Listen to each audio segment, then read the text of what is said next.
This video aims to talk you through some of the more advanced measurement methods within IPLEX One.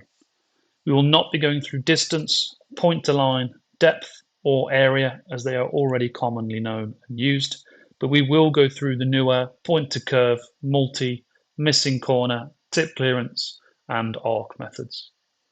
Before we get started, just a couple of things that apply to all measurement types. Inside the model, we have the 2D view and the 3D view.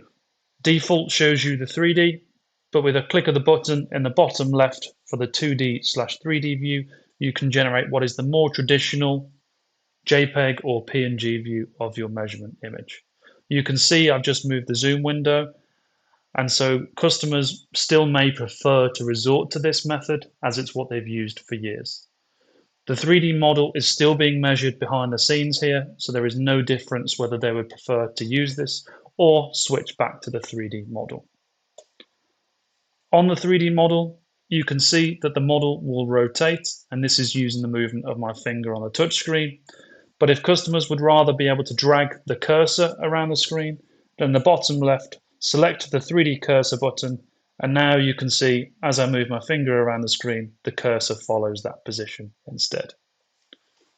All in all, remember one of the most powerful things for our measurement is how quick the capture is. So when you capture your images like this within the demo block, as soon as that measurement loading screen appears, make sure you take the scope out of the demo block so that customers can in their face see just how quick the capture is and be impressed with the 3D model which is shown immediately afterwards. Now we'll move on to the measurement methods themselves.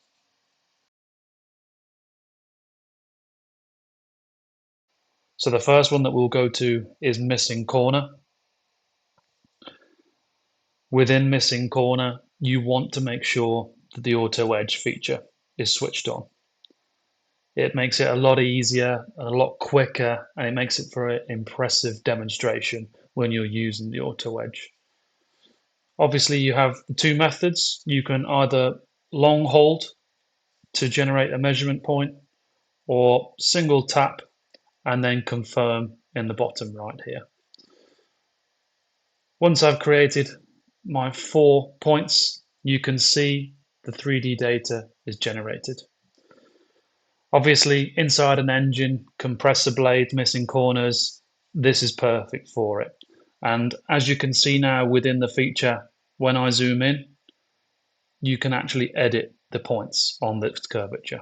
So you can see some small white dots around the edge, and those can now be selected to make sure that you're completely comfortable with the entire area that you're trying to measure.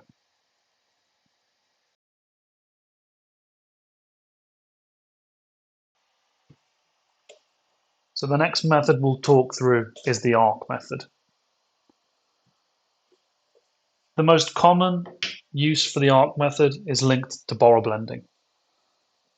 So now, still with the auto edge feature enabled, if I place 2 quick cursors on the edge here, either side of what is trying to show a post-repair blend, you can see the width, the depth, and the ratio are all very quickly shown.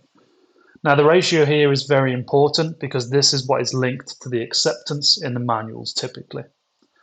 So what happens is customer will find a damage, they will then calculate an additional percentage beyond that damage, and this will be the depth that they have to blend the shape to make sure that they've removed the damage entirely during the repair.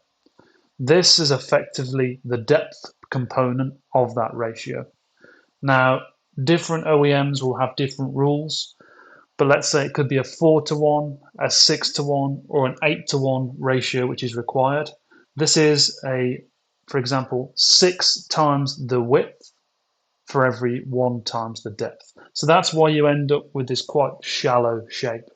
Now there can be other shape blends that happen in engines, but this is the most common type. And so that ratio is shown very quickly for our customers to be able to assess whether they're within limits in the manuals. We can then go one step further, because if I place 3 more cursors around the edge of the blend, you can see there is also a shape of the arc shown. Now in here, you can see the radius, but also just being able to visualize that it's symmetrical is very important. Sometimes borrow blends can be rejected based on their shape if the entrance or the exit to the blend is too sharp or too shallow. So we've just added a method to be able to help customers visualize to make sure that they are symmetrical.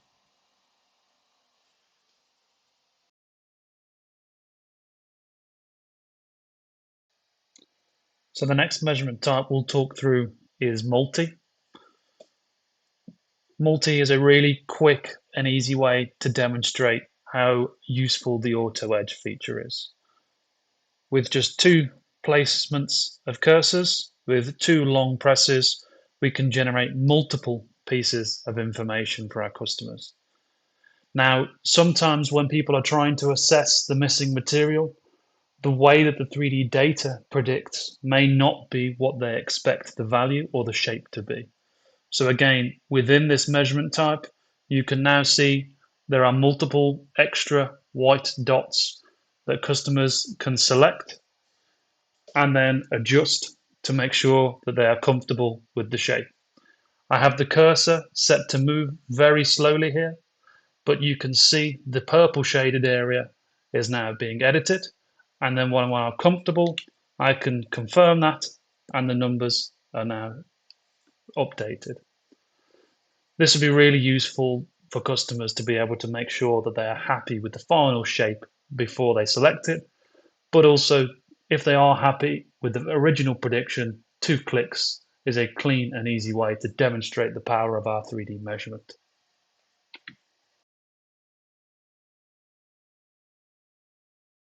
The next measurement type to talk through will be point to curve. Point to curve has recently been upgraded, so now as I place my cursors for the reference plane, you will see I now have a box at the bottom saying OK. That is because we can now add additional points beyond the third to help customers be able to generate planes across the surface more reliably. You can see the plane here has measured really well. Once you're happy, you confirm this at the bottom, pressing OK, and then you can continue to add additional points for the depth away from that curve. This is really useful as a measurement feature for things like tip clearance, because traditionally today, people who use depth measurements for tip clearance produce a flat plane, and the casings and the liners within engines are obviously curved. So we're giving customers a true value for that. There are clearly applications in oil and gas for pipework, which is the original intent. But I think there's many applications where now that we have the additional points that we can place, we can map to surfaces better to give a good reference plane to measure away from. You'll notice I won't have auto edge enabled on this one because we're no longer trying to snap to the edge of the 3D data. We're trying to select in the middle. Just be careful on that on demonstrations.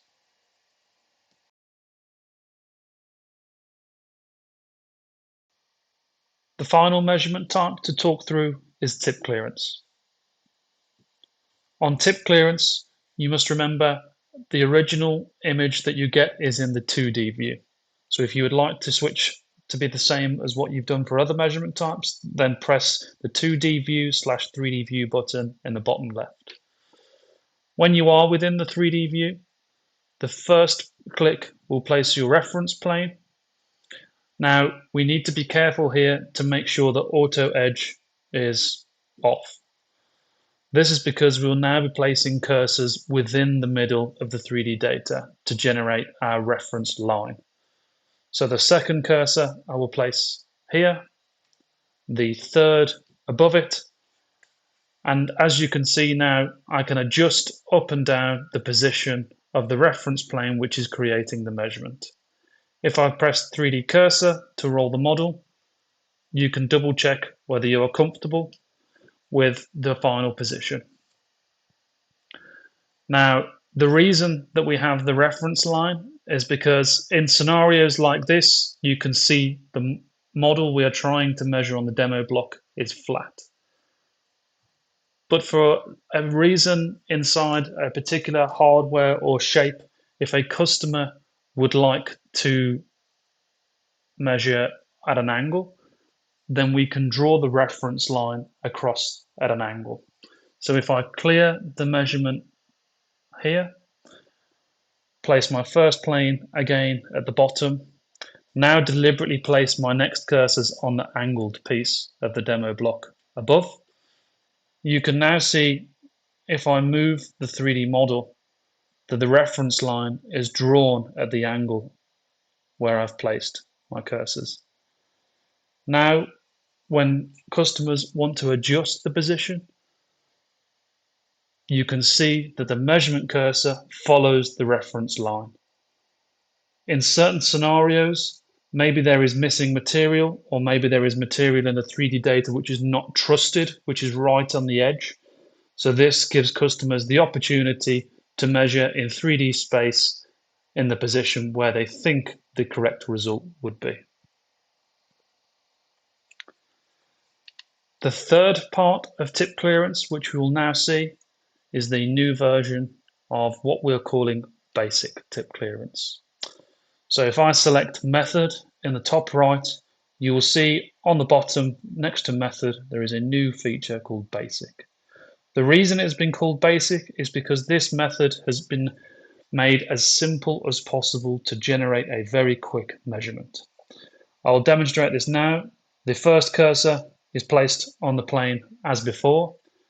Now here, a really useful thing is to make sure auto edge is back on, as now we can do another single tap and confirm, and the point has automatically been placed on the edge. I can now place a second plane, and again, using the auto edge feature, you can see that the cursor is tracking the edge of the tip clearance, so you can see a live value. I can confirm this again and produce a third measurement if I desire.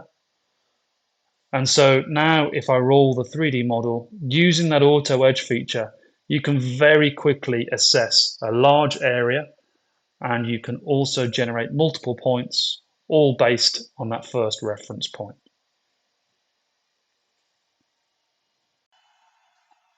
That was everything this video aimed to walk you through.